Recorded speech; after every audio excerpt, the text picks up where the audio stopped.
Namaskar. We would like to welcome you all on Faculty of Ayurveda's International Hybrid Seminar. I would like to welcome Sri Avatar ji, respected sir, welcome. JP Singh sir, Ajit Singh ji, Suresh Swarnapuri ji, Venkat Joshi ji, means all of the globe really selected top-notch Ayurvedic experts are with us. Really, we welcome you all. And first of all, after me, I would like to request Dr. Sucheta Ray for her welcome address. Sucheta.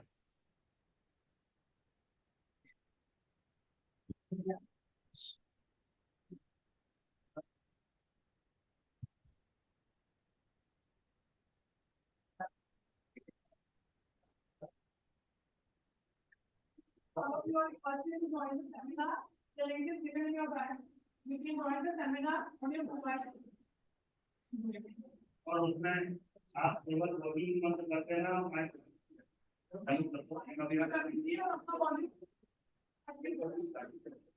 A very good morning to all of you. On behalf of Faculty of Ayurveda, Mansarovar Global University, it's my honor to welcome you all. First of all, I would cordially welcome our Chancellor Ma'am, Mrs. Manjula Tiwari Ma'am, for her blessings. I would cordially welcome our respected CD Sir, Mansarovar Group of Institute, for his best wishes. I would welcome our Vice Chancellor Sir, Dr. A.S. Yadav Sir. I welcome our Director, Dr. Babul Tamrakar Sir. I welcome Principal, Mansarovar Ayurvedic College and Research Center, Dr. Anurag Singh Rajput Sir. I welcome our Principal, Sri Sai Ayurvedic College, Dr. Bharat Chaudhary Sir. I welcome our Principal, Dr. Shrikant Patel Sir. I welcome our eminent Senior Professor, Dr. Pawan Kumar Sharma Sir, HOD Professor, Department of Rashastra, Faculty of Ayurveda. I welcome all our faculty members in this program. Now, it's my pleasure to welcome our eminent speakers from around the world. I would like to welcome Ayur Dr. Avatar Singh Sir, Senior Herbal Medicine practitioner and founder, Siddha Ayurvedic Clinic, Academy and Research Center, London, UK. Dr. S. Ajit Sir, founder, director, Ayurveda Wellness, director, Australian Institute of Ayurvedic Sciences, Australia, New Zealand. Professor H. S. Sharma Sir, founder, president, Indian Academy of Biosciences, Department of Pathology and Clinical Bioinformatics, Erasmus, MC, University Medical Center, Netherlands. I would like to welcome Dr. Suresh Swarnapuri, President, Europe, Ayurveda Academy, UK, London. I would like to welcome Dr. Venkat N. Joshi Sir, President, Association of Ayurveda Academy, UK, London. I would like to welcome Dr. Shekhar A., President, Association of Ayurvedic Professionals, USA. I would like to welcome Dr. Vanita Sharma Ma'am, Founder Director, Vibe Ayurveda and Urja Ayurvedics, Director Secretary, GHARS, Australia. I would like to welcome Dr. Sekat Kumar Basu, Executive Research Director, Performance Seed from Canada. At the end, I would like to welcome our dear students, all faculties and staff, one and all who have joined in our seminar. Thank you so much.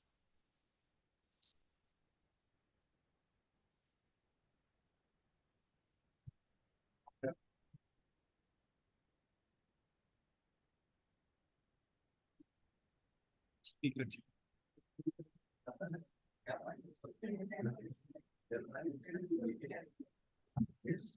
सभी को मेरा नमस्कार।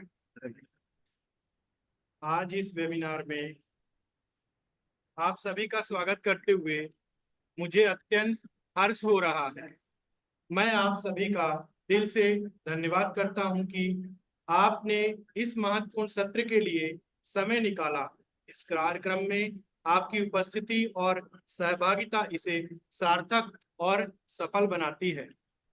अब मैं आगे के कार्यक्रम के लिए डॉक्टर रिस्पेक्टेड पवन कुमार शर्मा सर को आमंत्रित करता हूं और वो अब आगे के कार्यक्रम संचालन करें।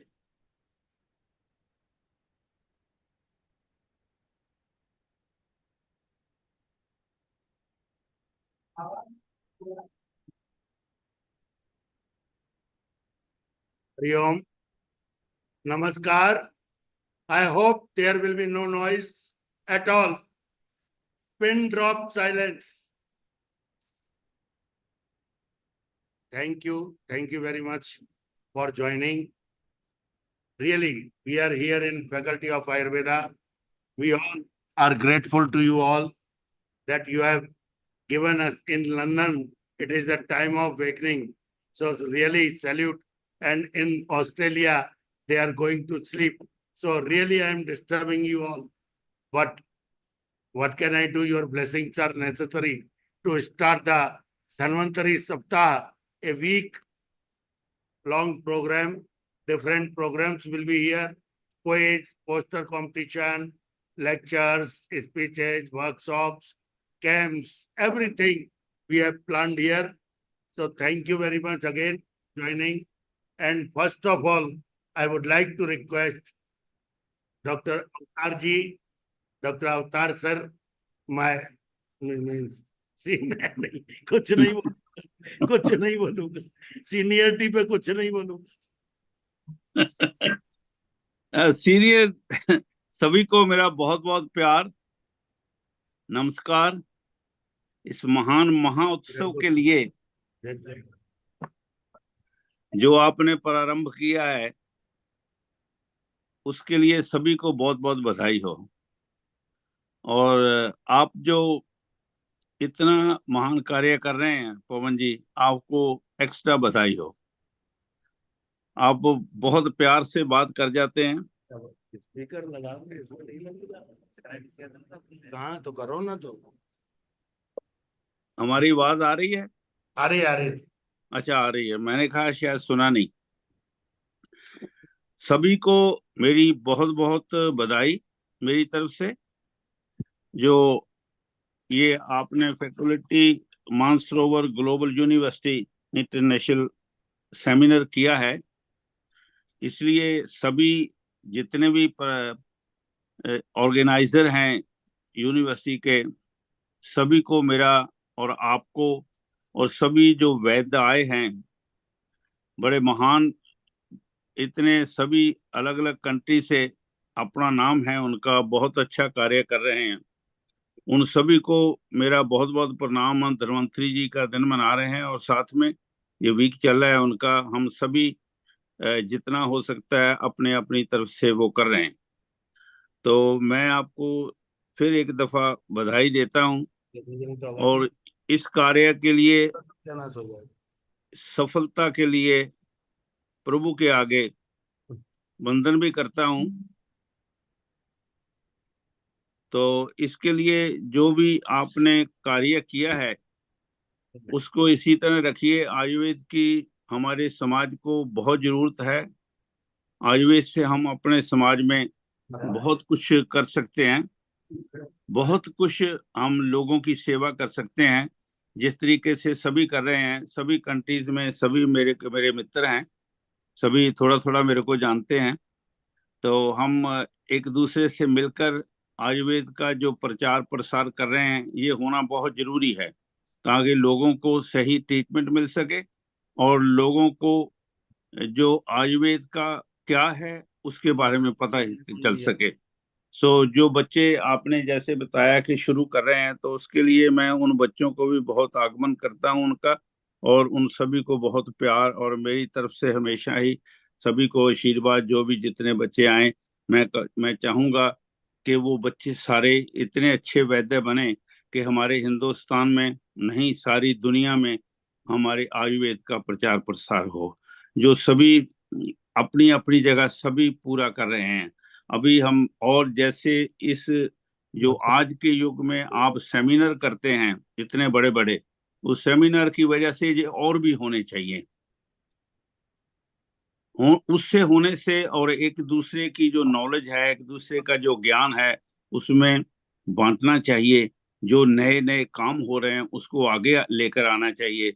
और उसके लिए, जैसे आपने मेरे को 2 वीक पहले हमारी बात हुई थी कि आपने वो शुरू कर रहे हैं, तो इस तरह से लोगों के बारे में जो आप जानकारी देते हैं, मैं तो हैरान हूँ कि इतने अच्छे अच्छे वैद्यों को हमें पहले कभी मिलने का समय नहीं मिला, मौका नहीं मिला। इस जो वेबिनार सिस्टम है आपने शुरू किया, इसकी वजह से बहुत से हम एक फैमिली की तरह बन गए हैं, और जिसमें से हम एक दूसरे से बहुत कुछ सीख रहे हैं, बहुत कुछ सीखने को मिलता है। तो ये कार्य प्लीज इसी तरह चलता रखिए, और आपको और जो बच्चे आ रहे हैं उनको और सीखने को मिलेगा। अनुभव से ही सीखने को मिलता है। जो हमने सीखा होता है वो बैठे बात करते हैं घर में तो अलग बात होती है, जब सेमिनार वेबिनार में हम बात करते हैं तो बहुत से क्वेश्चन जो है, जैसे मैंने आपको लास्ट टाइम कहा था कि वेबिनार में क्वेश्चन का टाइम रखा करो, ताकि किसी के मन में कोई बात हो तो वो क्वेश्चन कर सके, और क्वेश्चन एकदम मन में आता है। उसके लिए जो भी कोई वैद्य आते हैं, आप सभी जो वैद्य, बहुत अच्छे एक्सपर्ट वैद्यों को सुनता हूं मैं।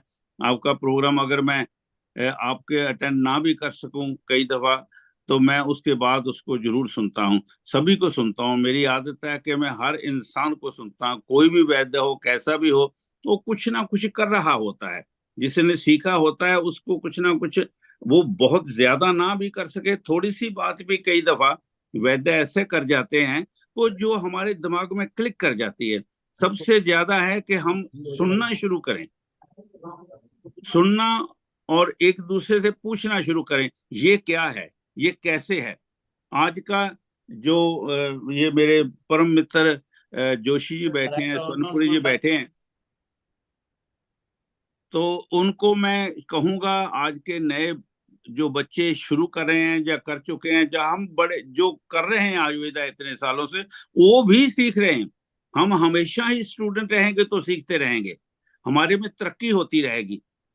कभी भी, जब मैं गुरुकुल में सीख रहा था, मेरे पिता थे, उन्होंने एक ही बात कही, बेटा आप स्टूडेंट बनकर रहना सारी जिंदगी, ये मत सोचना मैं कंप्लीट हो गया हूँ। वैद्य कभी कंप्लीट नहीं होती उसकी विद्या। उसके आगे नई नई बीमारियां आकर खड़ी हो जाती हैं तो उसके लिए चैलेंज बन जाती हैं। जब उन बीमारियों के लिए आप सोचते रहेंगे, रोज स्टडी करेंगे, नई चीज आए तो आप दुनिया को अच्छा इलाज दे सकेंगे। ये सभी कुछ जो है, ये होना चाहिए। और सभी बच्चे जो आज शुरू भी कर रहे हैं, जो यूनिवर्सिटी में नए आ रहे हैं, किसी भी यूनिवर्सिटी में आ रहे हैं, वो सब हमारे बच्चे हैं। वो हमारी आगे जनरेशन है, हमारी धरोहर है आगे। तो उनको मैं यही कहूंगा कि आप सीखना मत छोड़ना। आप कभी कंप्लीट नहीं हो सकते, वैद्य कभी कंप्लीट नहीं होता, क्योंकि नेचर जो है वो चेंज होती है, तो हम उसके मुताबिक, हमें भी उसके लिए मॉनिटर करना होता है, उसके लिए देखना होता है कि क्या हम कर सके। हमारा काम, भगवान धन्वंतरी जी ने हमें चुना है, हमें आयुर्वेद नहीं चुना। ये ब्रह्म विद्या है। मैं कई दफा डॉक्टर जोशी की से बात होती है, मैं कहता हूँ ये ब्रह्म विद्या है। इसमें जितने हम ब्रह्म से जुड़े रहेंगे उतनी ये विद्या हमारे अंदर रहेगी। ये हमारी हमारी विद्या नहीं है, हमें सौंपी गई है, हमें चूज किया, भगवान हमें चूज करता है। वो चूज आपको कर रहे हैं। नए जो बच्चे आ रहे हैं, मैं उनको भी बहुत प्यार, बहुत आशीर्वाद, बहुत कॉन्ग्रेचुलेट करूंगा। उन्होंने ये प्रोफेशन सुना। ये प्रोफेशन की बात, एक बात जरूर कहूंगा मैं, ये प्रोफेशन इतना नोबल प्रोफेशन है। अगर हम इसको करते हैं सही तरीके से, जैसे आयुर्वेद लिखा गया है, उसके रिजल्ट 100% नहीं, 1000% मिलते हैं। मेरे साथ डॉक्टर जोशी जी आज ग्रुप में हैं, हम सुन रहे हैं, तो उन्होंने देखा है कि जो आयुर्वेद सही तरीके से अगर किया जाए, जैसे आयुर्वेद लिखा गया है, वहां तक मत रहो। एक एक सब्जेक्ट को 100 बार जरूर पढ़ो। एक दफा में समझ नहीं आएगा, वो इतनी सूक्ष्म विद्या है, उसमें इतना सूक्ष्मता से लिखा गया है। मेरे से कई दफा डॉक्टर जोशी मेरे को कहते हैं आपने कोई सिद्धि की हुई है। मैं इनकी बात कभी नहीं, मैं कह सिद्धि नहीं है, मेरी प्रैक्टिस है। मेरे को जो मेरे गुरु ने कहा था मैं सभी को यही कहता हूं कि एक दफा पढ़ने के बाद आपको कुछ नहीं पता चलेगा। हमारे ब्रेन इतने बड़े नहीं है अभी कि हम एक दफा सुन ले और पढ़ ले। उसके लिए आपको बहुत ही काम रहना पड़ेगा और बहुत ही विद्या में आपको इन्वॉल्व होना पड़ेगा। मगर एक 100 दफा पढ़ो, सहस्त्र गुना विद्या बधै पुनः पुनः अभ्यास, वो करते रहोगे। ये विद्या ऐसी है कि जो ट्रीटमेंट नहीं हो सकते उनको आयुर्वेद जो ठीक कर रही है वो और किसी तरीके, यही आयुर्वेद है। मैं भी यही आयुर्वेद करता हूं। और जो आयुर्वेद के हैरानी प्राण वाली पुरुष बात हैं जो और इंडियन भी में। करते हैं वो सभी को ऐसे ही करना, पढ़ना, पढ़कर सीखना। जब तक पता ना चले किसी दूसरे से पूछ लेना, आपसे सीनियर से पूछना, शर्मिंदा मत होना, कभी अपने आप में अहंकार मत करना। सो विद्या आपको, आपके सर पर हमेशा हाथ रखेगी आयुर्वेद, और आपको तरक्की और निपुणता मिलती रहेगी। तो मेरे 10 मिनट खत्म हुए और सभी बहुत महान विद्वान, मैं सभी को सुनना चाहूंगा। सभी को मेरा बहुत बहुत प्यार प्रणाम। पवन शर्मा जी आपको मेरा प्रणाम, जय हो, नमस्कार, जय हो। चरण वंदना। आप आप बड़े हैं, बुजुर्ग हैं हमारे सर, जय हो। सीनियर हैं।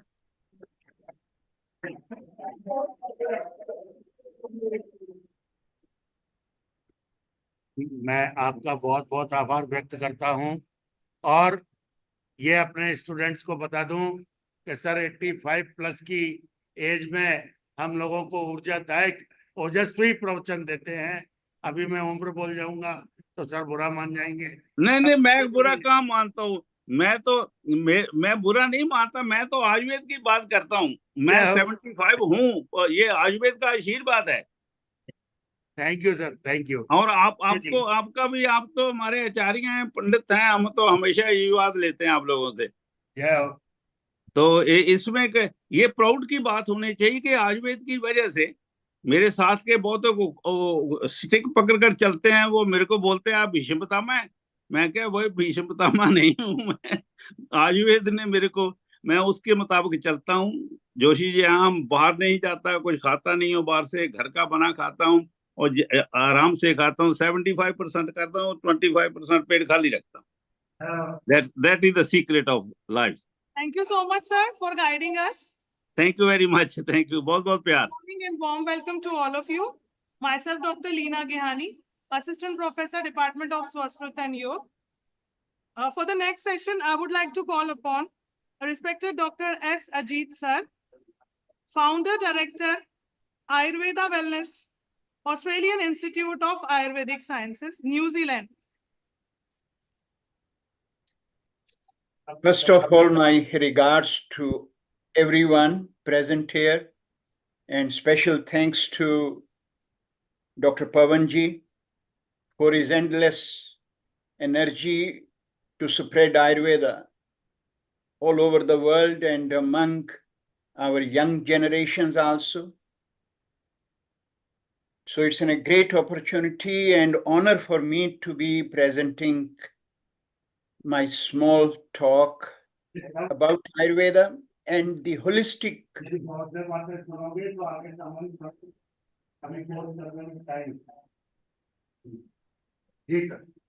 Sorry for interruption. And the holistic health or holistic science, what we are talking today. So first of all, we need to understand what is holistic health. Because again, in today's world, if we see, everyone talk about holistic health. But why we always talk about that, what Ayurveda gives us, no other science can give. And as we see, even in our Western world where we are presently, everyone talk about mind, body, soul, balance, equation goes with the wellness. So it becomes important for us to understand that if we are talking about holistic health, what exactly it is. So in a simple term, we all need to understand holistic health is where we can empower our client that how they can play a role in their well-being journey rather than bombarding them with one herb or the other herb. And that's what our ancient science Ayurveda has shared with us.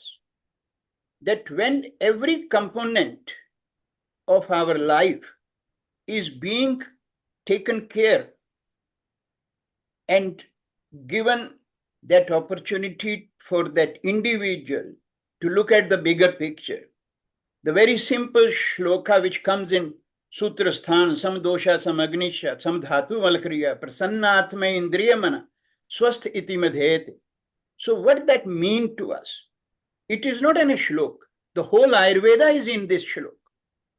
So when we talk about Sam Dosha, Sam Agnisha, I think every one of us able to understand. And then Sam Dhatu Malakriya Prasannatma Indriyamana. That is where the whole essence is. When we say Prasanna Atma, Atma, we understand the soul. Indriya, we talk about our 5 senses and 5 action organs. And then the manas part. That component, if they are in a balanced state, that helps to get in a more bigger picture of wellness. But question comes up, how one can keep its 5 senses in a happy state and how we can keep our mind in a stable state. Now, I'm sure all of you will agree with me.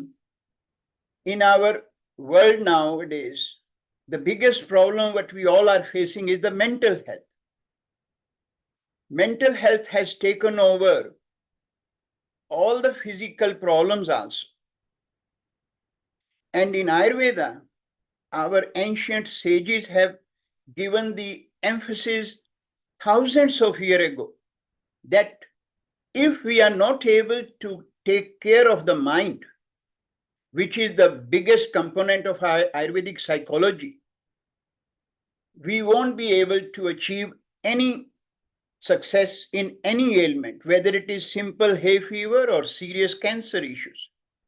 So when we talk about mind, and as I mentioned, with full respect to every modality and even our Western medicine nowadays, whether we talk about functional medicine or whether we talk about integrated medicine, everyone has taken the name of mind balance. But then one need to understand, do we really know what mind is? And that's what Ayurveda has given us. That is why the Ayurvedic holistic science or holistic health approach goes much more beyond any other path. And the reason is, if we do understand and do consider that mind is the biggest enemy, how we will deal with our mind if we don't understand about the qualities? I'm trying to briefly explain these things that we do understand that we have 3 gunas, sattvic, rajasic, tamasic. And then how we can deal with the mental health if I'm feeding my body with all the rajasic and tamasic component. And then on top of that, what Ayurvedic holistic science and holistic health share with us, that whoever is passing on that knowledge to its client, does they really incorporate all those principles of Ayurveda in their own life?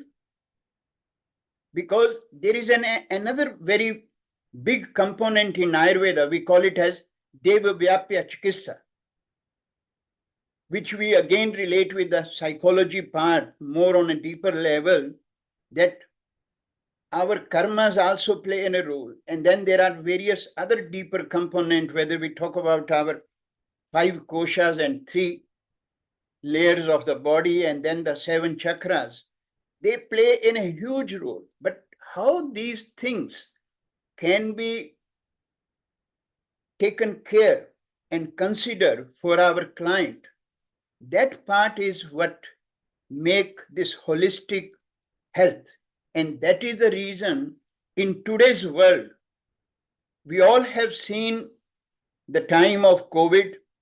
We have understood, again, when we are talking here about Ayurveda, I'm hopeful that every one of us will agree with me that medical system has its own place. No one can question that. But what medical system has already shown us that how much gap it has in its approach. And that is where the role of Ayurveda comes up.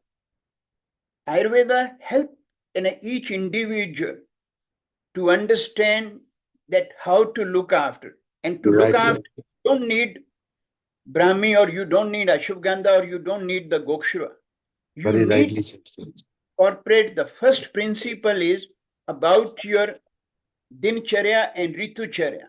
Yes, sir. If you are not able to incorporate your daily routines in your own life, as a client, as a practitioner, then it means you are failing yourself. Then when we talk about the diet component, again, diet component does not mean that you give up coffee or give up this. You need to look at the bigger picture, that what are the foods, how they are impacting each individual. But then if I am the one as a practitioner prescribing someone not to eat cheese or not to eat tomato sauce, and in the evening I'm eating that, from where that holistic health comes up. And that is where Ayurveda share with us that if, as our senior Dr. Avtarji just shared, that Ayurveda is a gift to us, blessing to us by Lord Brahma. Dhanvantri ji has given that. But do we really respect that? And that is the time today that we all who are associated with Ayurveda need to understand that there is a need, not only need, I will say it is the last hope among every person in the world. They are looking towards Ayurveda with a great hope that this science can help us to mitigate our problem. But that will never happen if we just focus on that, yes, I can give you Ashwagandha and I can give you Ganduchi and like that. Ayurveda has nothing to do with the herbs. Herbs is only one component. But the other bigger picture, which we are talking about today, of holistic health approach, is what we need to understand. Before I start helping someone else, I need to help myself by incorporating Ayurvedic principle in my own life. I should not be saying something which churn my inner churning and eat me from inside. If I am smoking, if I am drinking, and if I am eating all the Rajasic and Tamasic food, I don't have the right to even stand in front of my student or in front of my client to heal them. And that is the biggest message what Ayurveda share with us in regard to the holistic approach to well-being. And if we all can follow, that will help all of us to take the flame of Ayurveda for long. And that's all I would like to share. Thanks, everyone. Appreciate it. Thank you. Thank you very much, sir.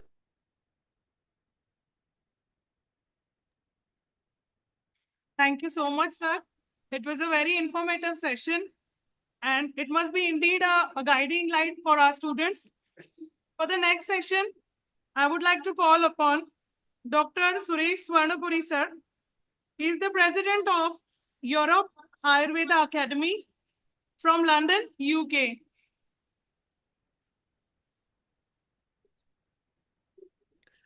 Namaste, everybody. Welcome, Dr. Swarnapuri. Namaste, sir. And thanks for inviting me, Dr. Pawan, sir. And It's my honor to be here. What I'm seeing today is a lot of students are sitting there. It's very important to all of us to focus on them because all of us, we all know what we are doing, but students may not be knowing what's going on in the world.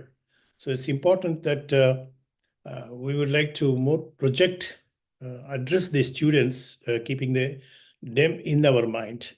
And I've seen the before speakers also, they spoke very beautifully about what's happening in the countries, in their countries. Little correction here, I'm the president of Europe Ayurveda Academy, France. And Dr. Joshi sir is director of the Association Ayurveda Academy, London, UK. So we all work together. So today's basic topic is Ayurveda for innovation, the global health. What are the plans and ideas are there for us? Any innovative plans, any innovative ideas? I mean, this is the main theme of this year's agenda for us. So there are few things I would like to address. These are very important points. I'm not sure how much the WHO is doing on this area. So one thing is personalization. आपकी तो हिंदी भी बड़ी प्यारी है Suresh ji beautiful Hindi Yeah, मेरा हिंदी इतना अच्छा ना है जोशी सर जैसा. वो बड़ा प्यारा So I may do mistakes. So pardon me. I would like to no problem please communicate in So the English. personalization, I'm keeping students in the mind and speaking today's topic because all our great people are here on board, but students would like to address them.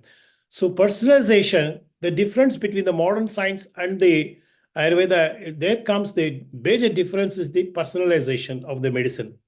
That is the prakriti and dosha being mentioned, the prakriti of the person. The constitutional, the individualized, the customized science is missing in the modern world. This we can incorporate through the WHO or any other agencies working in the globally. This is one thing because personalization, which comes altogether with the dietary planning, lifestyle changes, all these things plays a major role for the prevention of the diseases or even for curing of the diseases. So personalization, that's why even students I'm asking to focus on the prakriti. It's very, very important to understand the prakriti of every individual is so important for the prevention of diseases in the future days coming. That's the one thing. Then the second point is prevention and well-being. Prevention and well-being, these are the two important points which we can incorporate with the other areas of the complementary sciences in the world, along with the modern science. They should go together. They should work integratively, and we should integrate this methodology, these ideas of Ayurveda into the mainstream with the support of WHO or AYUSH Ministry in India. So these are very, very important things. And the third point is here, I would like to the cultural exchange, because every country, like for example, Chinese has the Chinese medicine, Mexico has different indigenous medicines. These indigenous medicines are working locally. So that should be taken into globally, and Ayurveda should be exchanged with this intercultural exchange, it's called as. We have to make intercultural exchange between all these countries and bring all these countries internationally on board and work with them through we have many agencies internationally, from UNO to the AYUSH Ministry. So this is one area of innovative global health for which Ayurveda can give.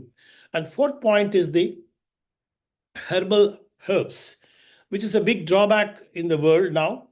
Getting herbs from India or using the herbs from India, major issues are there. The pharmaceutical problems that we should focus also, because Ayurvedic herbs can really support the health of every country individually or globally. So this incorporating the Ayurveda herbs internationally could help the global health. So today's major understanding is how do we address the global health? So unless you don't address the individual health, we cannot address the global health. Thank you very much for giving me this opportunity. Namaste, sir. Thank you so much, sir. It's a pleasure to have you here with us. So for the next session, I would like to call upon Professor H.S. Sharma sir. He is the founder president of Indian Academy of Biomedical Sciences, the Department of Pathology and Clinical Bioinformatics, Erasmus MC, University Medical Center, Rotterdam, Netherlands. Sir. Thank you Suresh ji, बहुत बहुत आभार आपका। आप जुड़े, आपको जाना था, आज कहीं अभी निकलना है, तो मैं वेंकट जी के पहले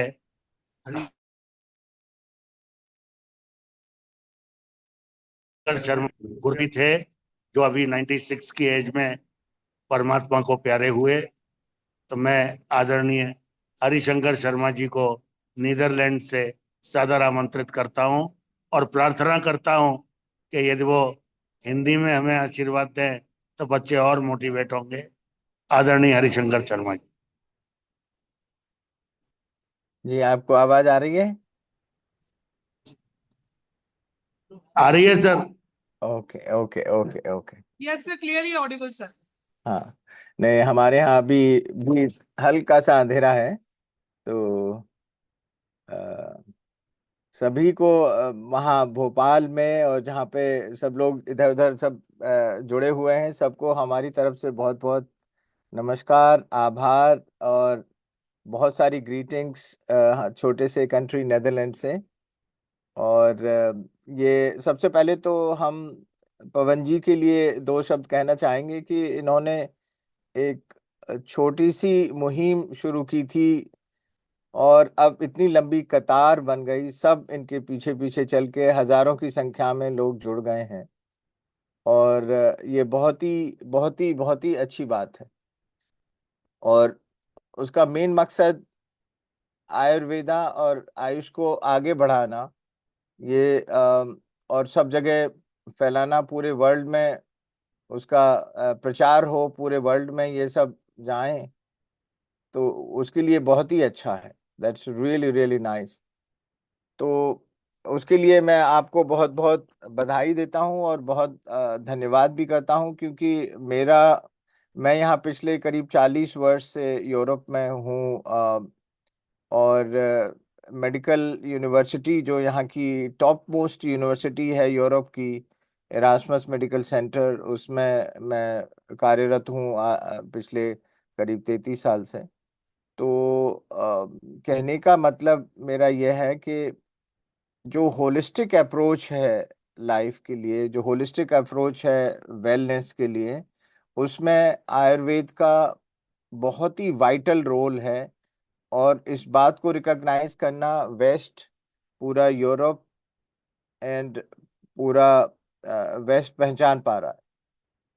और उसके लिए हमको बहुत अच्छे से काम करना होगा, अपनी क्वालिटीज, अपनी भाषा, और उसको मतलब हर तरीके से हमको उस लेवल पे लाना होगा कि that we can show to the world के हमारा कंट्रीब्यूशन इस क्षेत्र में बहुत ज्यादा है। Rotterdam.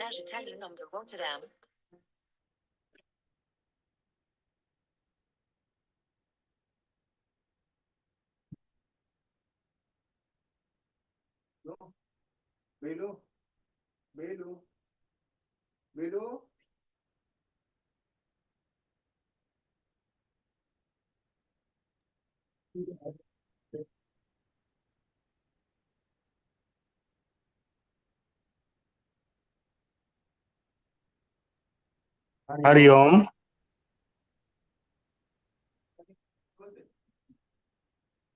I'm confident that he is not comfortable at.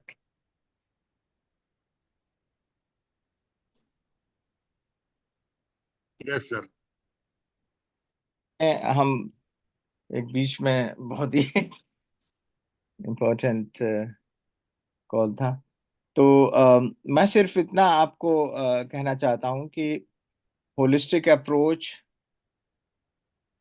For the wellness, ये बहुत रिकॉग्नाइज्ड अप्रोच है, मल्टी डायमेंशनल है, जिसमें कि अभी मुझसे पहले 2-3 महान भावों ने इसके बारे में चर्चा की, उसको बहुत अच्छे से डिफाइन किया। एक साहब जो शायद न्यूजीलैंड से बोल रहे थे, उन्होंने होलिस्टिक अप्रोच के बारे में बहुत अच्छे से बताया है, तो मुझे डिटेल्स में जाने की जरूरत नहीं है। बट कहने का मतलब हमारा यह है कि if we can include Ayurveda in our allopathic, the way of treatment, surgical, therapeutic, and also actually the understanding the mechanism. That is the part which we are unable to explain when it comes to Ayurveda. Many things are still kind of black box. तो वहाँ पे research होनी चाहिए, वहाँ पे अब इतना ज़्यादा काम हो रहा है, पर्टिकुलरली आर्टिफिशियल इंटेलिजेंस के माध्यम से यदि हम लोग कंबाइन कर सकें, एक कंसर्टेड एफर्ट्स शुरू कर सकें, एक ऐसी मुहिम चला सकें कि जितने भी टेक्नोक्रेट हैं अपने जो बाहर बैठे हैं विदेशों में और भारत में एक से एक अच्छा काम कर रहे हैं और एआई पे इतना कंट्रीब्यूट कर रहे हैं पूरे वर्ल्ड में, उन लोगों के साथ एक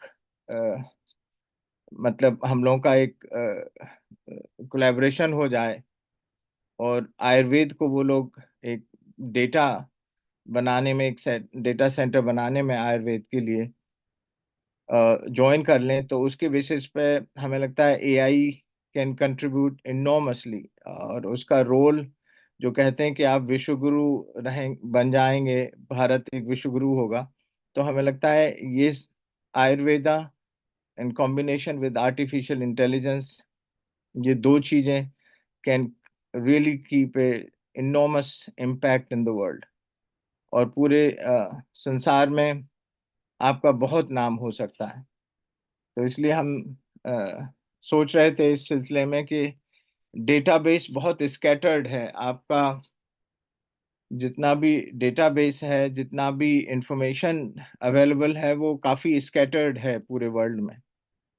तो यदि वो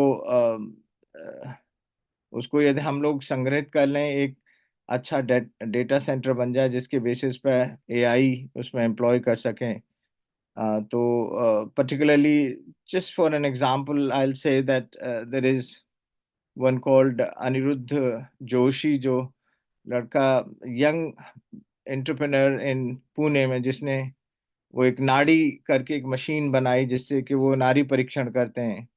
तो नाड़ी परीक्षण की जो एक मशीन उसने बनाई, ही इज आईआईटी बॉम्बे का एंटरप्रेन्योर है, आईआईटी बॉम्बे से पढ़ा हुआ है। तो इस तरह के यंग लोगों को जिन्होंने नई नई टेक्नोलॉजी लेने की कोशिश कर रहे हैं, उनको उसमें जोड़ा जाए। तो ये मेरा मतलब आप सबके लिए एक आह्वान है, सबके लिए एक कहिए कि इंस्पिरेशनल चुनौती है कि आप उधर भी ध्यान दें कि जो करंट टेक्नोलॉजी है, क्योंकि वरना बहुत पीछे रहते जा रहे हैं। आपको मतलब जो करंट टेक्नोलॉजी है उसको एम्प्लॉय करना होगा आयुर्वेदा में, जिससे कि आप बहुत आगे जा सकते हैं। और मेरा पूरा सहयोग हर लेवल पर रहेगा। यहाँ यूरोप में रहते हुए हम सभी को इस बात की मतलब प्रेरणा देते हैं कि भाई होलिस्टिक अप्रोच रखें, जुड़िए ना।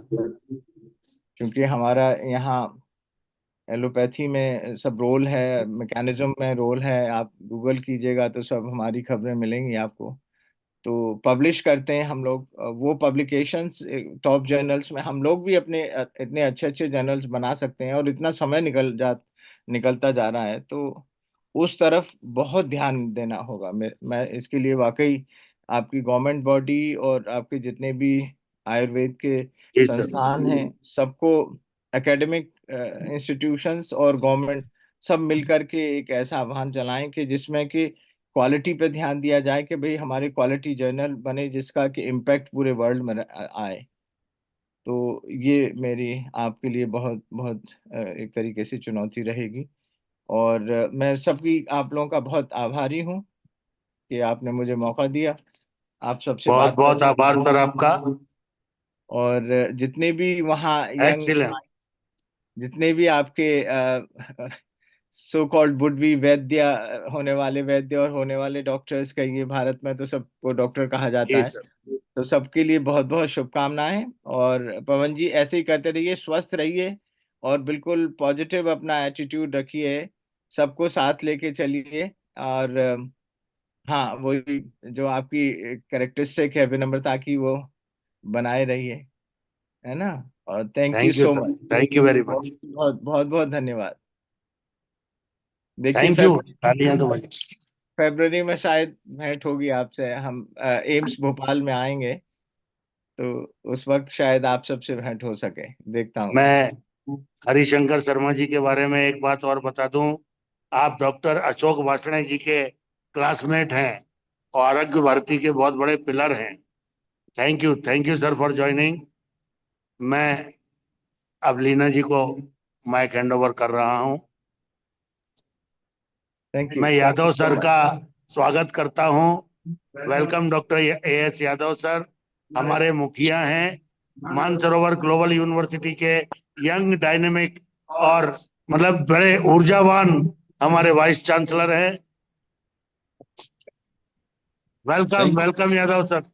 Thank you sir Pawan sir, thank you very much sir. मैं यादव सर से भी आशीर्वाद लूंगा अपने। ये जो प्रणाम सर, प्रणाम सर। सर अपने 2 स्पीकर केवल बाकी हैं, ओके उसके बाद आशीर्वाद लूंगा यादव सर का। ओके। मैं लीना जी को हैंड ओवर करता हूं mic. Thank you so much, sir.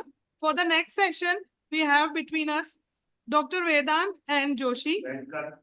Dr. Venkat and Joshi, President, Association of Ayurveda Academy, UK, London. नमस्ते, नमस्ते टू ऑल। हाँ जी, मैं वाइस चांसलर साहब यादव जी को मेरा प्रणाम, और as usual Pawan ji and Leena ji, Agnihotri ji, सभी को प्रणाम करते हुए शर्मा साहब को प्रणाम। तो आज के विषय में जो होलिस्टिक होलिस्टिक कॉमनली लिया जाता है कि दोनों को एक रूप से, साधारण रूप से HO WHO दोनों एक ही प्रकार के उद्देश्य से लिया जाता है। मगर आयुर्वेद की तरफ से आप देखें तो आयुर्वेद हमेशा ड्यूअलिज्म पर विश्वास रखता है। ड्यूअलिज्म ये भी हो सकता है, वो भी हो सकता है। कैसे? जैसे कि सामान्य है, सामान्य तौर पर ऐसे किया जा सकता है, ये HO होलिस्टिक बन जाता है। और जब विशेष बन जाता है तब वो WHO में बदल जाता है, होलिस्टिक बन जाता है। ये क्या है? तो हमारे स्वास्थ्य के लिए हम 2 प्रकार से प्रयास कर सकते हैं। जैसे होलिस्टिक लेवल पर इंडिविजुअल सिस्टम्स को, जैसे आयुर्वेद में कोष्ठ कहा जाता है, स्थाना न्यामाग्नि पक्वाना मूत्रस्य हृदयश्च हृदुंद का पुप्पु शौच कोष्ठमित्य विधीयते। सभी आयुर्वेद के बच्चे जानते हैं कि हमारे सिस्टम्स कैसे कोऑर्डिनेट हो जाता है। तो हर एक सिस्टम को, जैसे लिवर है, स्प्लीन है, पैंक्रियास है, हार्ट है, लंग्स है और किडनीज है, ये सारे इंडिविजुअल सिस्टम्स को हम एकजुट से बना सकते हैं कि कोऑर्डिनेट कर पाए। तो हम इंडिविजुअली सपोर्ट करते हैं।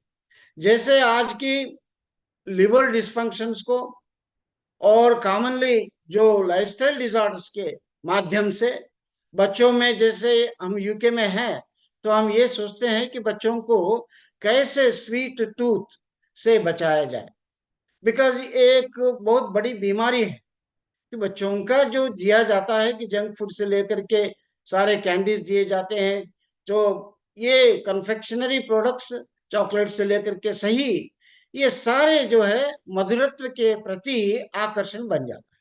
तो बच्चों को मधुरत्व के प्रति आकर्षण से आयुर्वेद का मधुरत्व दे करके हम कैसे छुड़ाया जा सकता है, इस विषय पर हम बच्चों से कार्य करते हैं।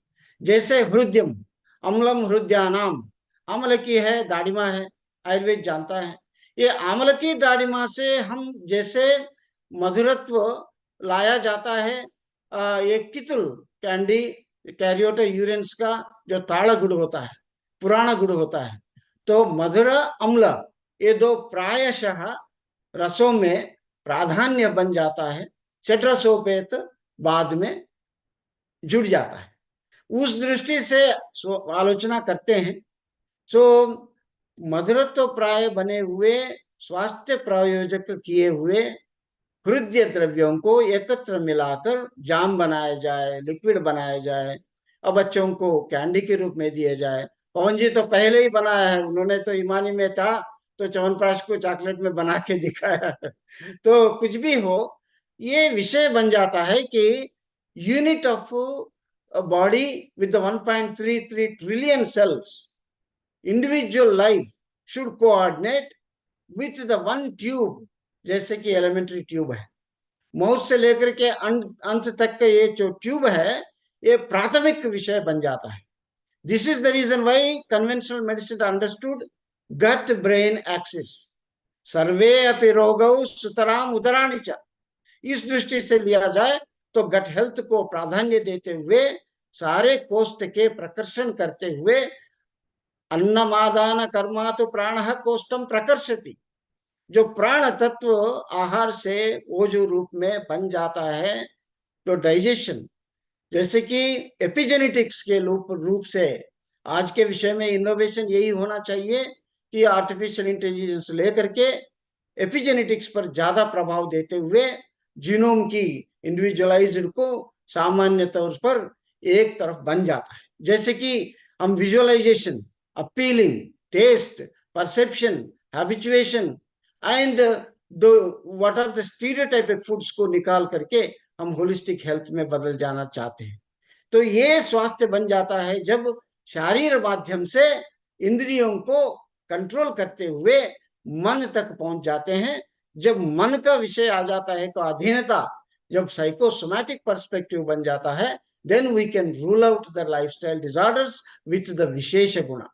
सामान्य तौर पर शरीर पर काम करते हुए जाना है, उसमें गट हेल्थ को देखना है, उसको रस प्राधान्यता रूप से आहार द्रव्यों को लाना है, वहां से प्रिवेंटिव मेडिसिन बन जाएगी, फूड एज ए मेडिसिन बन जाएगी, और 60% ऑफ द इम्यून मॉड्यूलेशन पूरा गट से स्वास्थ्य ला सकते हैं। उस दृष्टि से हमारे गट को समझना है। आयुर्वेद ने बहुत कुछ समझ रखा है। आयुर्वेद में इनोवेशन कुछ नहीं है, सब कुछ already being invented, nothing is to more to invent. But innovation आज के विषय में क्या बन जाता है कि जो हमारे विचार है, उस विचार को, सूत्रों को, सिद्धांतों को आज के दुनिया में कैसे लाना है, यही इनोवेशन है। इस इनोवेशन में बच्चों को जाकर के पूछे, स्कूल्स में जाते हैं यूके में, अब बच्चों को पूछते हैं कि इंडिविजुअली इनडायरेक्टली क्वेश्चन करें कि आज जो है आपको स्कूल है तो सुबह सुबह आए हैं, तो साधारणतः कब उठते हो आप वीकेंड्स में? कोई बोलता है कि 10 बजे, 8 बजे, 11 बजे, 12 बजे। तो ये विचारधारा जो लाइफस्टाइल को लाना है, तो बच्चों में क्यों ना हम सूरज जब उगता है तो हर रोज उसी समय पे लगभग आधा घंटा, ट्रॉपिकल कंट्रीज में डिफरेंस होता है, तो हमारे तरफ से 4-5 घंटे का डिफरेंस जब यूके में होता है, तो उसके अनुसार हम कैसे उठना चाहिए, बायोलॉजिकल क्लॉक को कैसे रिस्टोर करना चाहिए, बच्चों को ये समझाना पड़ेगा।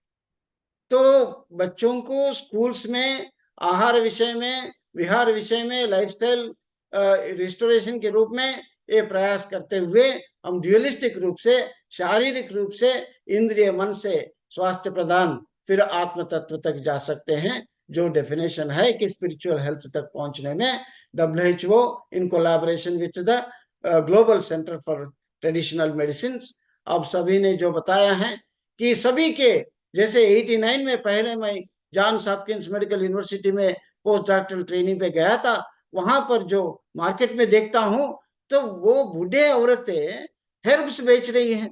अमेरिका में जड़ी बूटी बेचने वाली बूढ़े औरत मार्केट में दिखे हैं। तो इसका मतलब क्या हुआ?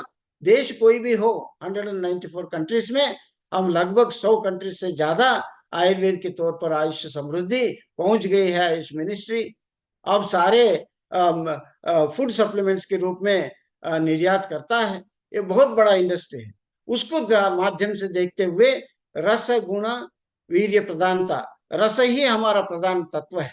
उस रस से हम वीर्य, विपाक, गुण, प्रभाव, कर्म, ये सारे को हम आधुनिक तौर पर लाया जा सकता है। आर्टिफिशियल इंटेलिजेंस को यूज किया जा सकता है। उस दृष्टि से ड्यूअलिज्म में यही बन जाता है। तो HO होलिस्टिक लेवल पर इंडिविजुअल सेल्स से लेकर के सिस्टम्स को बदलाव लाते हुए और इंद्रियों को कंट्रोल किया जा सकता है। उस माध्यम से गट का ब्रेन का एक्सेस रिस्टोर बन जाता है। Gut brain access from the body somatic level to the mind control बाद में एक्सपीरियंस से आ जाता है। Then the immunomodulation will be more controlled by the sensory mind, which will be psychosomatic perspective of controlling, restraining, and then preventing through our lifestyle. And सभी जानते हैं बच्चे, तो ये दोनों को ये समझ ले कि आज दुनिया में आयुष 25-30 कंट्रीज को MOU करते हुए पहुंच गई है। अब सारे रिकॉग्निशन पे गया हुआ है। हमारा सेक्रेटरी साहब स्विट्जरलैंड में भी थे। तो इस दृष्टि से सारे विश्व में आप जब आप ग्रेजुएट्स बनेंगे तो विश्व स्तर पर आपको काम करने का अवकाश इस दशाब्दियों में मिल रहा है। ये 2 दशाब्दों में मैंने यही देखा है। प्रणाम पवन जी, मुझे ये समझ दिया है। नमस्कार शर्मा साहब, नमस्कार। कितना मधुर लगता है वेंकट जी जब हमारी राष्ट्रभाषा हिंदी और सुदूर लंदन से सुनाई पड़ती है, और वो भी तेलंगाना और आंध्र के लोगों से। Great great experience. Thank you very much for joining and blessing अस। अब मैं ऑस्ट्रेलिया से मैडम डॉक्टर वनीता शर्मा जी को सादर आमंत्रित करता हूं। वहां वर्षों से हैं, 3 दशक से ज्यादा से ऊर्जा आयुर्वेदिक्स की फाउंडर हैं। मैं डॉक्टर वनीता शर्मा जी को सादर आमंत्रित करता हूं उनके विचारों के लिए। आदरणीय doctor Vanita Sharma ji, kindly unmute yourself. नमस्कार नमस्कार प्रोफेसर पावन जी, थैंक यू वेरी मच। मैं आपसे हम्बल रिक्वेस्ट करना चाहूंगी कि मेरे को आप एक्चुअली अगर आप किसी और को इनवाइट करें मेरे से पहले, तो मुझे सिर्फ आपसे 10 मिनट की मोहलत चाहिए, क्योंकि मैं काम पे हूँ और 10 मिनट के बाद मैं आपको ज्वाइन कर सकती हूँ। तो इफ यू डोंट माइंड किसी और को अभी बुला लीजिए, उसके बाद मैं ज्वाइन करके I will just give a brief introduction. Thank you.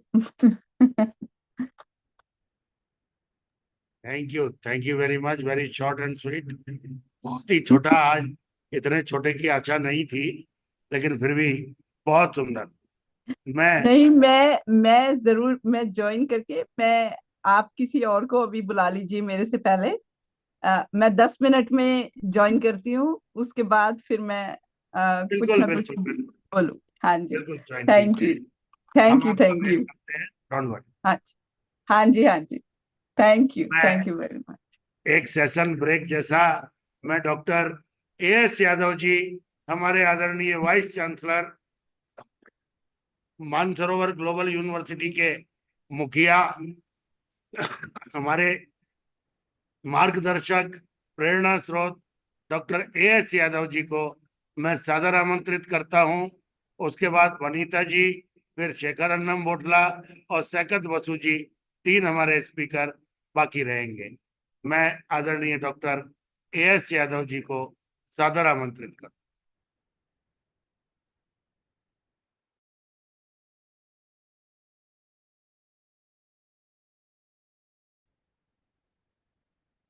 Am I audible to you, sir?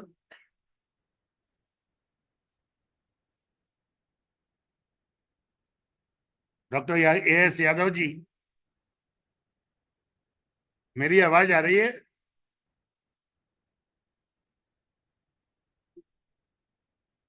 अवतार सर, आ रही है? उसका मतलब आप मुस्कुरा गए, इसका मतलब ही आ रही है। नहीं आ रही, आप ऑडिबल हैं, आपकी आवाज आ रही है। हाँ, वही मैं कहूँ।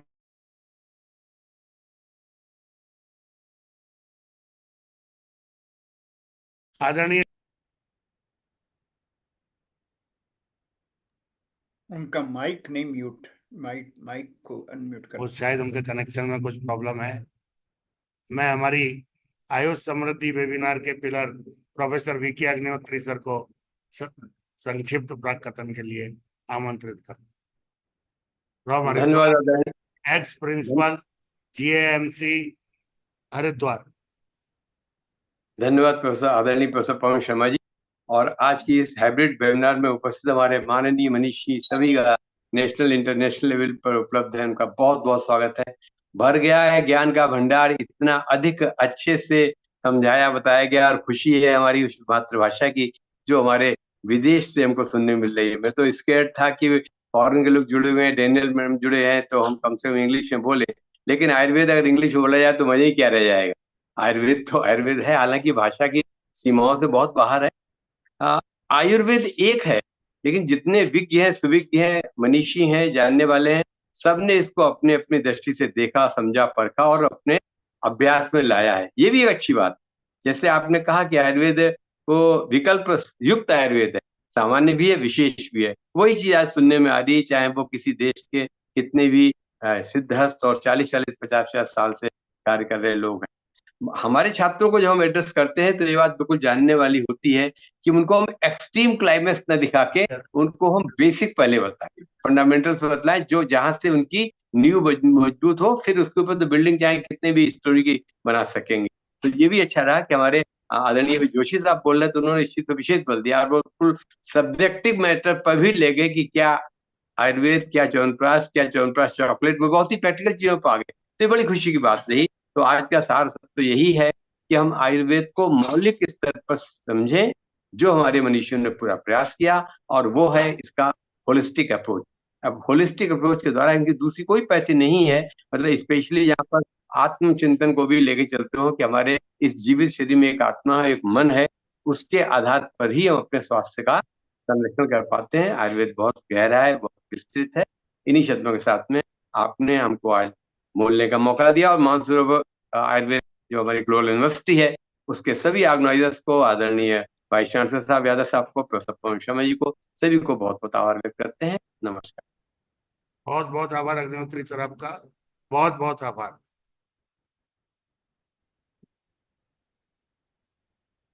Hi friends, my name is Dr. Shekhar Annambotla from United States of America. I am practicing Ayurveda more than 35 years in USA. And today, thank you very much for inviting me to the global program.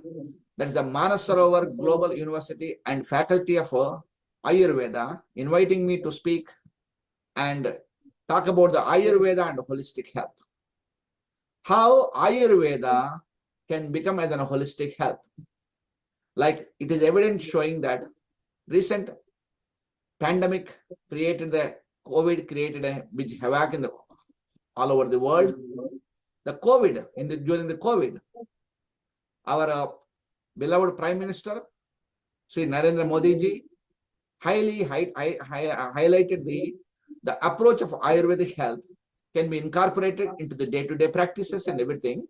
For that, Ayurveda, yoga, diet, lifestyle, and breathing techniques and meditation techniques also has incorporated into this holistic health. This is the only science in the world which has incorporated various modalities which can be day-to-day practice. Even the general public can learn and even educate the people. And the holistic way of medical centers, we have medical schools and medical centers are there, where the universities, where we can do intervention of the Ayurvedic approaches can be done. So this is our goal, as every student, every faculty of our university should give the simple tips for the general public. As you know that world's largest population is India. We are beating the China. That indicates that we are the power one. We have to educate our public, general public, the awareness of Ayurveda. So that means we need to bring Ayurveda to the every house. That means we can bring the Ayurveda And as we know that the World Health Organization statistics shows that 80% of the population in India practices a traditional healing system. So traditional healing system, holistic approach to health, that is particularly Ayurveda. It is proud to say that I am bringing this Ayurveda in the Western countries, particularly in America and various countries. I traveled extensively, more than 30 countries, European countries and Latin America is recognizing. I am sure you study well as a students, study well and bring the scientific studies of knowledge of Ayurveda and holistic health, bring forward, and then it will be globalization of Ayurveda can happen. And our Manasarovar Global University is the icon in the entire world. It will be bringing up a lot of knowledge to the world.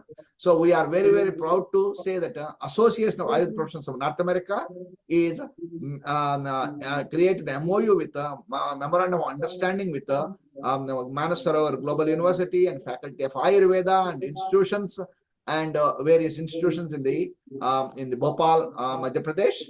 And we are very, very thankful to all the faculty members and vice chancellors, the deans and directors and principals and students to do it. In future, we'll definitely do in-person bigger conference, international conference in Bhopal, in India, where we do this conference. We can do definitely bring the hundreds of thousands of people to bring them together and to bring the holistic health of health. Thank you very much and grand success and bringing all together love to you. Thank you one and all. Namaste to all. Jai Bharat. ताली बजा दो, बेचारा सुनेगा तो नहीं।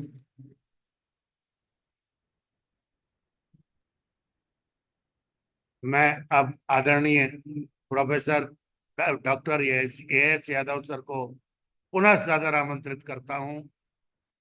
Doctor AS Yadav sir हमारे साथ x joint director, president of विश्व आयुर्वेद मध्य प्रदेश हमारे साथ हैं। उन्हें भी मैं बाद में आमंत्रित करूंगा। मैं हमारे आदरणीय CED सर, मेरे ख्याल से मैं आदरणीय गौरव तिवारी जी का हार्दिक स्वागत करता हूं। हमारे young energetic director, pro chancellor, मैं क्या क्या गुण कहूं, अभी एक संकल्प लेके मेडिकल कॉलेज बनाने जा रहे हैं। एक बार तालियां हमारे आदरणीय गौरव जी तिवारी जी। बहुत बहुत धन्यवाद, बहुत धन्यवाद। मैं गौरव जी को उनके वक्तव्य के लिए सादर आमंत्रित करता हूं। गौरव जी। सर्वप्रथम आप जो कार्यक्रम की आज शुरुआत कर रहे हैं और जो हमारा धन्वंतरी महोत्सव है, आयुष उत्सव है, उसकी आज शुरुआत पर आप सभी को बहुत बहुत शुभकामनाएं एवं बधाई। और टेक्नोलॉजी का जो इंटीग्रेशन आयुर्वेद में आपने इस कार्यक्रम के लिए किया है, इसके लिए भी बहुत बहुत बधाई, क्योंकि इस माध्यम से मुझे लगता है कि जितने एक बड़े से बड़े हॉल में लोग नहीं आ पाते, उससे ज़्यादा लोग इसको अभी और आने वाले समय में सुन सकेंगे। ये बड़ा हर्ष का विषय है कि मानसरोवर परिवार, आप लोग, हमारे माननीय प्रिंसिपल साहब, तीनों कॉलेजेस के इनफैक्ट प्रिंसिपल्स, डायरेक्टर, सभी प्राध्यापक गण, बच्चे सब इतनी दृढ़ता और इतने दृढ़ निश्चय के साथ और कमिटमेंट के साथ आयुर्वेद के को बेहतर बनाने में, एक आयुर्वेद के लिए इकोसिस्टम बनाने में लगातार लगे हुए हैं। और मुझे लगता है कि आने वाला समय आयुर्वेद का है। हम मॉडर्न मेडिसिन का कॉलेज ज़रूर बना रहे हैं, पर दिल हमारा आयुर्वेद में बसता है। आत्मा हमारी हमारे इस देश की इस चिकित्सा पद्धति में बसती है। और मुझे लगता है कि आप सभी के मार्गदर्शन से, आप सभी के आशीर्वाद से और सभी के प्रयासों से हम आयुर्वेद को ना केवल इस देश में बल्कि पूरे विश्व में मुख्य धारा में लेकर आने का प्रयास करेंगे और सफल भी होंगे। मैं कई बार जब लोगों से बात करता हूं और आयुर्वेद के विषय में बात होती है तो सॉरी, अक्सर जब लोगों से आयुर्वेद के विषय में चर्चा होती है तो लोग कहते हैं कि एक ऑल्टरनेट सिस्टम ऑफ मेडिसिन है। पर मुझे पर्सनली ये लगता है, और मुझसे आप लोग भी सहमत होंगे, कि यह ऑल्टरनेट सिस्टम ऑफ मेडिसिन नहीं है, यह प्राइमरी सिस्टम ऑफ वेलनेस है। और इस एटीट्यूड के साथ अगर हम आगे बढ़ते हैं और आयुर्वेद को इस प्राइमरी सिस्टम ऑफ वेलनेस की तरह अगर प्रमोट करते हैं, तो हमारे लिए रास्ते काफ़ी आसान हो जाएंगे। क्योंकि दुनिया की हर चिकित्सा पद्धति केवल चिकित्सा की बात करती है, कोई वेलनेस की बात नहीं करती। आयुर्वेद शायद इकलौती ऐसी चिकित्सा पद्धति है जो वेलनेस की बात करती है, जो स्वस्थ व्यक्ति को स्वस्थ रखने की बात करती है। और यह जो आयुर्वेद की जो इस पैथी की एम्पैथी है, उससे मैं बहुत प्रभावित हूँ। और इस एम्पैथी को, ये जो स्वस्थ व्यक्ति के प्रति भी जो इस साइंस का समर्पण है, मुझे लगता है कि वह आगे आने वाले वर्षों में हमारे लिए बड़ा यूज़फुल होगा, और इस आयुर्वेद के से जुड़े हम सब लोगों के लिए बड़ा यूज़फुल होगा in terms of taking Ayurveda to the next level. आप सभी को पुनः बहुत बहुत शुभकामनाएं, बधाई। आदरणीय मेरे, जिनको मैं मामा जी कहता हूँ, पवन शर्मा जी, और हमारे सभी वरिष्ठजनों को बहुत बहुत शुभकामनाएं, सभी को बधाई। और आप सभी इसी तरह से अपने प्रयासों में लगे रहे हैं, इस आयुर्वेद को पूरे विश्व के मुख्य पटल पर लाने में सफल हों, ऐसी मेरी ईश्वर से, प्रभु से कामना है। जय श्री राम। बहुत बहुत आभार आपका गौरव जी, बहुत बहुत आभार। आप जुड़ते हैं किसी भी कार्यक्रम से तो उसमें ऊर्जा आ जाती है, एक प्राण आ जाते हैं, प्राण प्रतिष्ठा उसकी हो जाती है। अब मैं अपने अगले स्पीकर डॉक्टर वनीता शर्मा, ऊर्जा आयुर्वेदिक्स की मालिक हैं, फाउंडर हैं, घर्ष ग्रुप की संचालिका हैं। मैं डॉक्टर वनीता शर्मा जी को सादर आमंत्रित करता हूं। नमस्कार, नमस्कार। बहुत बहुत धन्यवाद डॉक्टर पवन जी। हर साल की तरह इस बार भी आपने इसका श्री गणेश, मैं कहूंगी कि श्री गणेश किया इस कार्यक्रम का।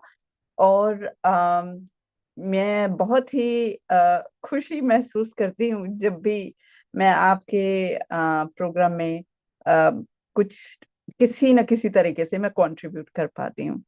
तो जैसे मैं सब आदरणीय अतिथिगण और जितने भी हमारे एक्सपर्ट्स विश्व भर से आज जुड़े, उन सबको मैं विश करना चाहूंगी हैप्पी आयुर्वेदा डे। लाइक जैसे हम अभी नहीं है, लेकिन अक्टूबर 29 को हमारा 29 अक्टूबर को हमारा आयुर्वेदा डे है। तो इस बार का थीम जो चुना गया है कि Ayurveda innovation for global health. मैं उसमें इस साल की जो हमारी सेलिब्रेशन है, जो कि उसमें हम ये देख रहे हैं कि आयुर्वेदा का जो पोटेंशियल है उसको हम कैसे दुनिया भर में कैसे हम इसको ग्लोबलाइज कर सकते हैं। जैसे हमारे माननीय प्रधानमंत्री भी इसको वासुदेवम कुटुंबकम जैसे बोलते हैं कि सारा विश्व एक हमारा परिवार है। तो उसी को मद्देनजर रखते हुए कि हम इसको अपनी इनोवेटिव प्रैक्टिसेस को उसके थ्रू हम इसको ग्लोबल हेल्थ केयर सेक्टर में कैसे हम इसका पोटेंशियल आयुर्वेद का हम बढ़ा सकते हैं। तो अभी हमारी मिनिस्ट्री ऑफ आयुष जो है, इसमें बहुत ज्यादा उनका योगदान है और वो बहुत ही हिम्मत बढ़ाते हैं और किसी तरीके से भी इसको विश्व भर में प्रमोट करने के लिए वो कोई भी जो भी हम एफर्ट लगाते हैं तो उसमें वो पीछे नहीं हटते हैं। तो इस बार जो हाइलाइट्स हैं वो आयुर्वेदा का इंटीग्रेशन मॉडर्न हेल्थ में, क्योंकि इसको WHO में भी हम इंटीग्रेटिव मेडिसिन ही बोलते हैं। तो हम इसको जैसे डॉक्टर यादव भी कह रहे थे कि इसको ऑल्टरनेट हम नहीं कहेंगे, ये हमारा प्राइमरी हेल्थ केयर है। मैं ये कहूंगी कि हमारा जो प्राइमरी मतलब प्राइमरी है, लेकिन कोई भी मेडिसिन अपने आप में कंप्लीट नहीं है और संपूर्ण नहीं है। कहीं ना कहीं हमें मॉडर्न मेडिसिन की मदद लेनी पड़ती है, वेस्टर्न मेडिसिन की भी मदद लेनी पड़ती है। कहीं ना कहीं जब हमारा लॉन्ग टर्म जो डिजीजेस हैं या लाइफस्टाइल डिजीजेस हैं या क्रॉनिक इलनेसेस हैं, वहां पे हमारा आयुर्वेदा से बेटर कोई भी चॉइस नहीं हो सकता। तो हमारे इसमें जो हम महीना भर इसका कैंपेन करते हैं, इसको प्रमोट करते हैं, अवेयरनेस क्रिएट करते हैं और पब्लिक को जितना हो सके हम एंगेज करने की कोशिश करते हैं कि आयुर्वेदा पद्धति को उस तरीके से लें कि ये होलसम है, होलिस्टिक है।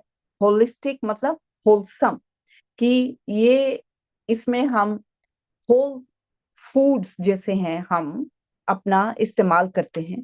तो हम लाइफस्टाइल पे बहुत ध्यान देते हैं, हम इसको एज अ प्रिवेंटेटिव अप्रोच लेते हैं और बीमारी को जड़ से निकालने की कोशिश करते हैं, रादर देन कि हम उसके सिर्फ सिम्टम्स को ट्रीट करें। सो इसमें अभी विश्व भर में जब हम आयुर्वेद मनाएंगे तो ग्रैंड इसका सेलिब्रेशन होता है, की सीरीज होती हैं, इवेंट्स होती हैं, एम्फसाइज करते हैं आयुर्वेदा को दुनिया भर में और इंडिया में भी फैलाने का। इंडियन हमारी ये भारतीय लेगेसी, ये हमारी धरोहर है, तो इसको हमें प्रमोट करने की जरूरत इंडिया में इतनी ज्यादा नहीं है जितनी हमें दूसरे विश्व के दूसरे हिस्सों में है।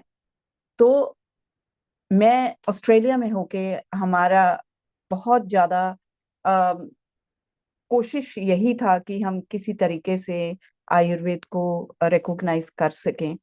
तो हम सब जानते हैं कि ये सबसे इतिहास की सबसे पुरानी पद्धति है और यहीं से जितने भी हमारे केमिकल्स इवॉल्व हुए, ये तो अभी मॉडर्न मेडिसिन तो 500 साल पुरानी है या 250 से 300 साल जितनी भी पुरानी है, ये हमारी हजारों साल पुरानी पद्धति है।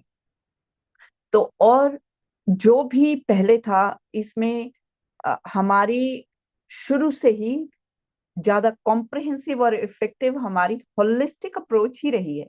होलिस्टिक का मतलब कि हमारा लाइफस्टाइल पे ध्यान देना, हमारा न्यूट्रिशन पे ध्यान देना, और बीमारी कहाँ से पैदा हो रही है, और पैदा होने से पहले ही prevention is better than cure. तो हमारा जैसे हम ये भी बोलते हैं स्वस्थस्य स्वास्थ्य रक्षणम विकार प्रशमनम च।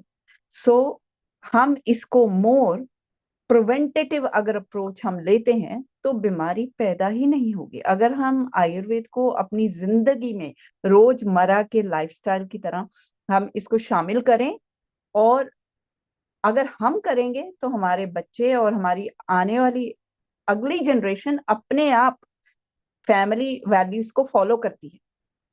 तो अगर हम वो कर रहे हैं तो वो शुरू से ही बच्चों में वैसा जब जैसा देखेंगे वैसा ही करेंगे।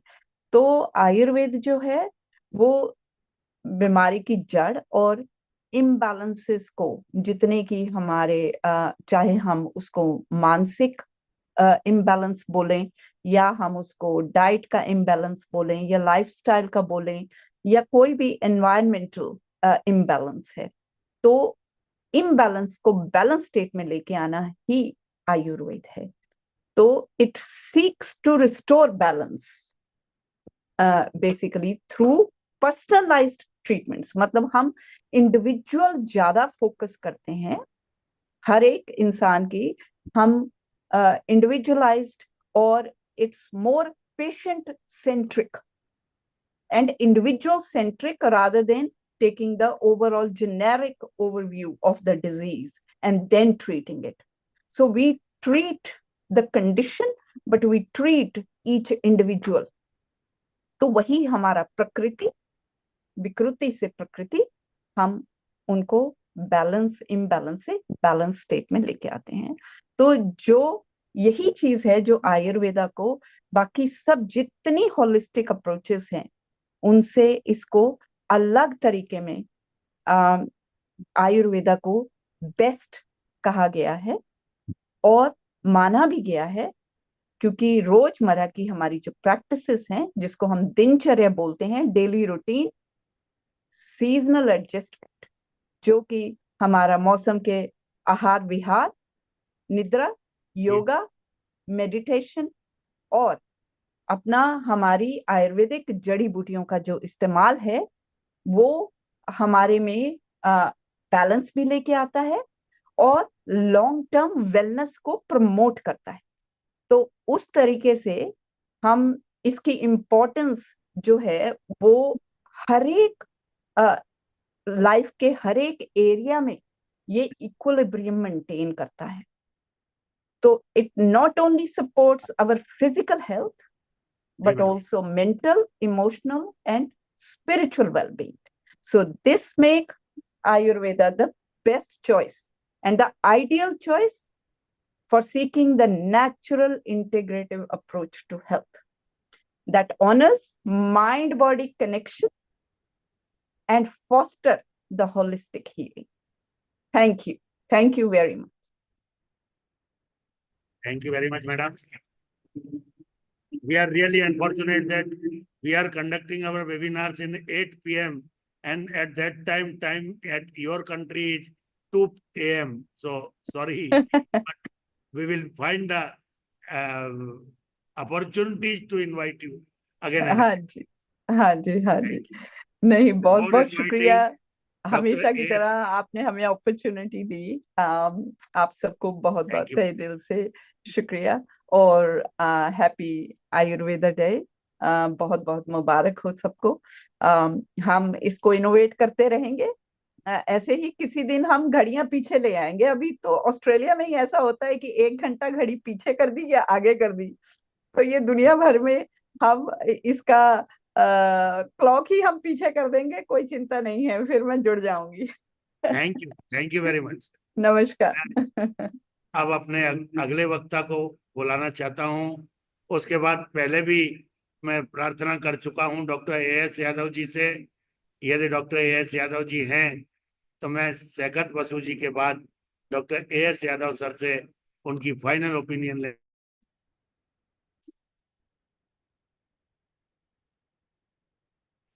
Welcome doctor Saikat.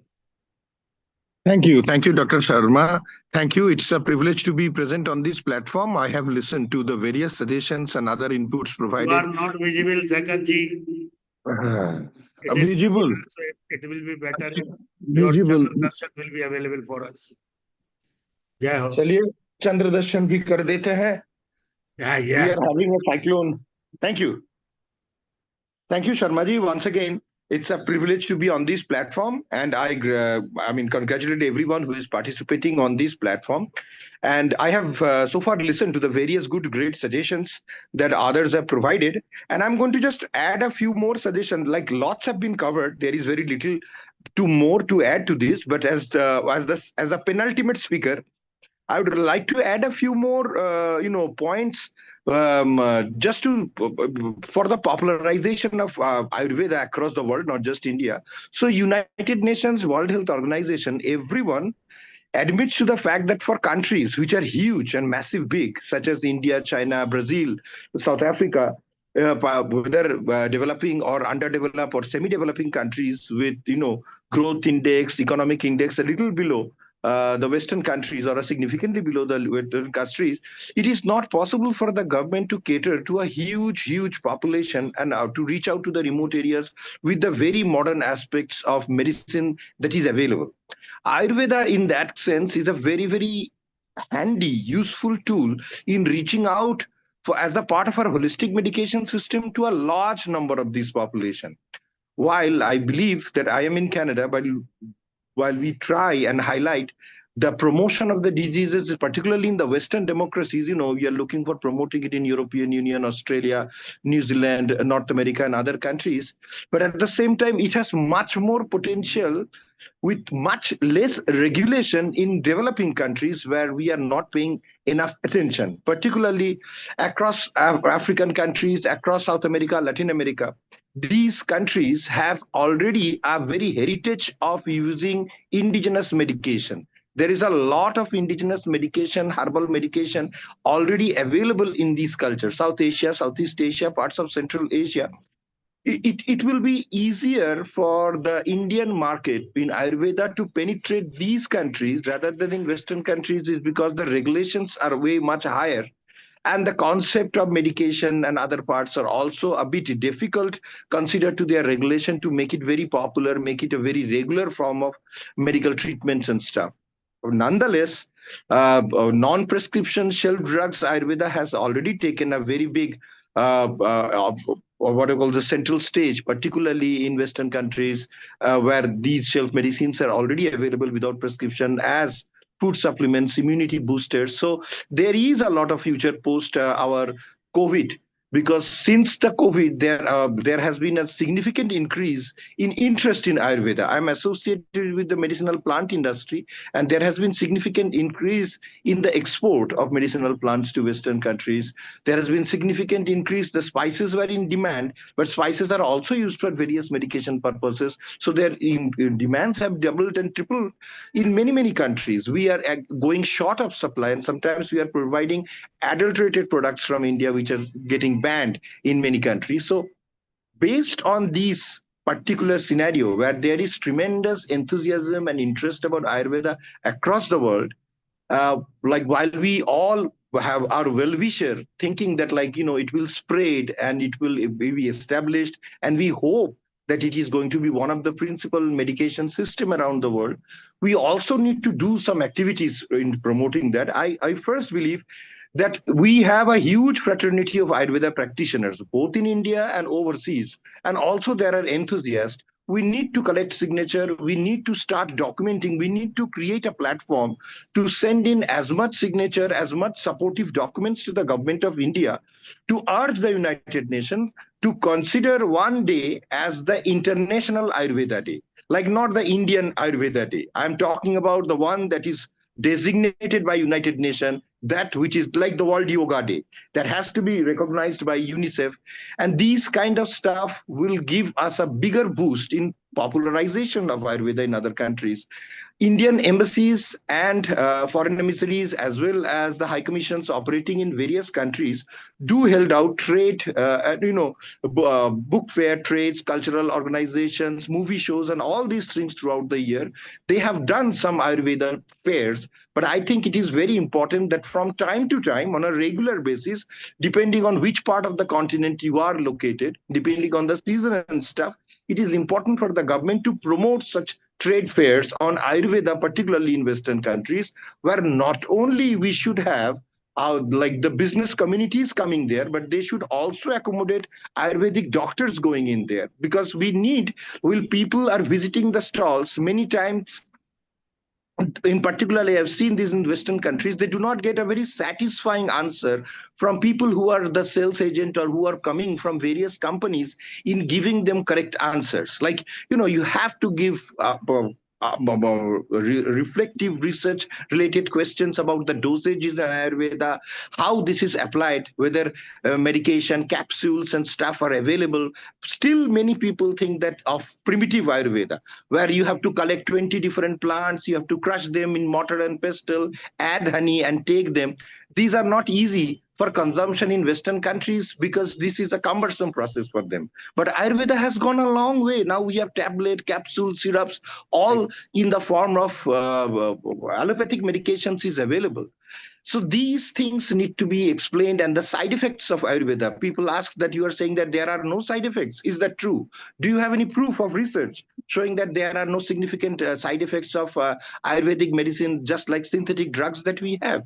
So we have to come up with answers. We have to have research papers, documentations. So not just salesmen, business people. These fairs need Ayurveda faculty members, people who not only practice, but people who are answering questions in the classes. So faculty members from various Ayurvedic institutions need to be deputed to by the government to sometimes come and go to the fair and answer to the questions of the people are asking. And this way, it becomes slowly popular over the time. So thank you very much once again for giving me this opportunity.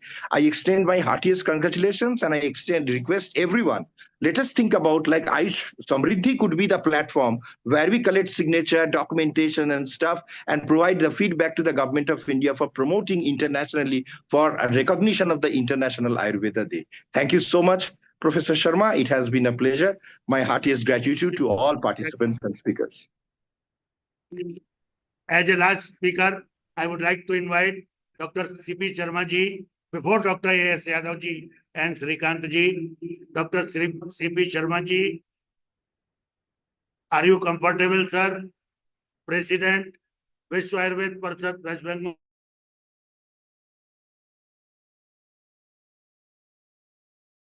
Sorry, Madhya Pradesh.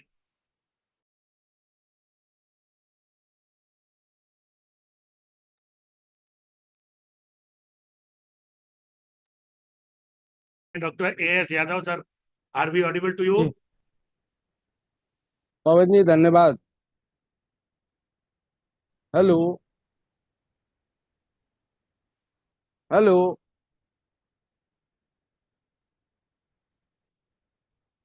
Hello Hariom Hariom, आप शुरू करिए, समय बहुत कम है। Hello, मेरी आवाज आ रही है सर जी? जी आ रही है, आ रही है, आ रही है, आ रही है। आप जल्दी शुरू करिए, वाइस चांसलर साहब बोलने वाले हैं, आप शुरू करिए।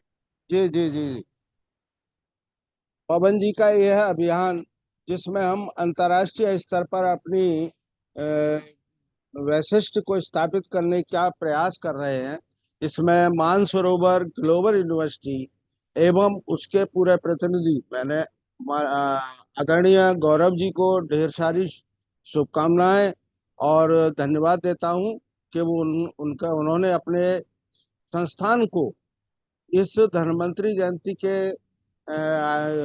आयोजन के लिए पूरी तरह से दिया हमारे संस्था को। साथ ही इस समय जो हमारे आदरणीय माननीय प्रधानमंत्री जी का जो विचार है या जो सोच है, जो उन्होंने हमको थीम दी है कि 2047 तक हम आयुर्वेद को ग्लोबली प्रथम चिकित्सा पद्धति के रूप में स्थापित करने का प्रयास करें। उसमें यह प्रयास निश्चित ही एक माइलस्टोन होगा।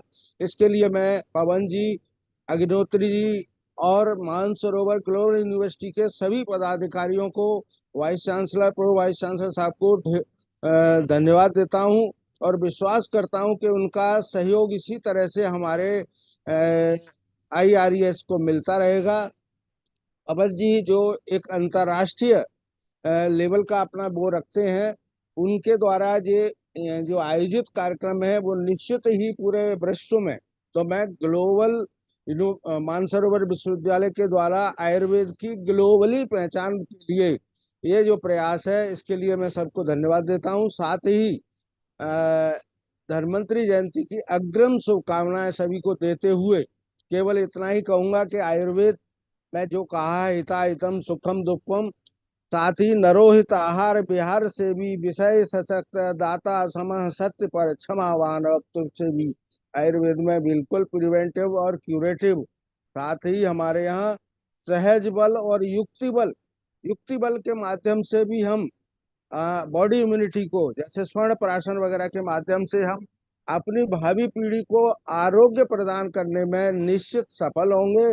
और ग्लोबली हम अपने हर कार्यक्रम को, चाहे वो हमारा सुसंतति की व्यवस्था हो, अच्छी संतानें लाने की व्यवस्था हो, या वो आयुर्वेद के माध्यम से करेंगे।